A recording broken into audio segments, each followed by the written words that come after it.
So let's talk a little bit about Jason Zucker. He returned to an optional practice for yesterday, but in a full contact jersey. He was taking contact, and usually what that means is he is on the verge of returning to the lineup. He did get that practice in, which speaks to the fact that he might be in for game 2 tonight, which would help out the Pittsburgh Penguins and not have to. I mean, I like Drew O'Connor, but I would rather have Jason Zucker back in the lineup to fill in that role, especially when it's Raquel, a top 6 guy, going out. So Zucker could return tonight. If not, we fully expect him back by at least game 3 Yeah. on Saturday. What does Jason Zucker add to the lineup for this series? I would say the same stuff that Raquel could have added. Just that step of speed that is going to be above a Brian Boyle. The the shooting ability that for the Penguins are going to need, especially with Jason Zucker. We know he has that shot. You have to find ways past Shesterkin, and I think Zucker's going to be a guy that can do it. I've been calling for the emergence and the refining of game from Jason Zucker since his big long injury. Only for him to come back, get hurt again immediately. Only for him to come back again, produce, and then get hurt again.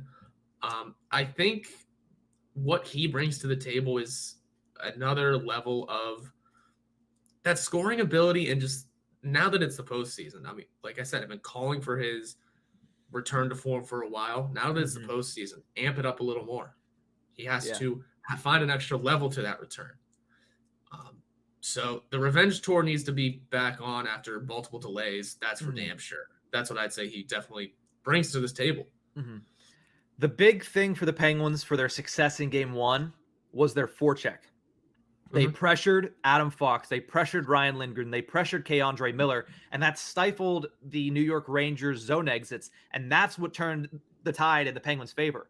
Jason Zucker is one of the best forecheckers and one of the most tenacious forecheckers on the Penguins roster. Getting him back is only going to help that forecheck that is so integral to the Pittsburgh Penguins winning this series. Not only that, we talked about the Penguins' injuries, but on the other side of things, Ryan Lindgren did leave the game. And so did K'Andre Miller. K'Andre Miller didn't play in the third overtime.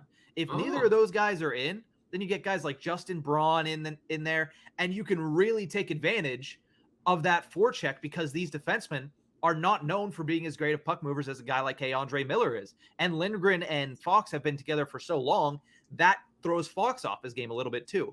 So that matched with the return of a guy like Jason Zucker is a really big advantage for the Pittsburgh Penguins. Not only that, but when I look at where Jason Zucker does his best work, it's in front of the net. The Penguins scored 3 of their 4 goals in game 1 within 5 feet of Igor Shesterkin.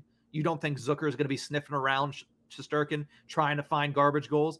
That's where I think he's going to be able to excel in this series because the Rangers cannot clear out the net front, and Jason Zucker is a tough customer when it comes to getting into those areas and when it comes to being tenacious on the forecheck. I think that's a huge advantage for the Penguins if Zucker is able to return tonight, if not on Saturday in game 3.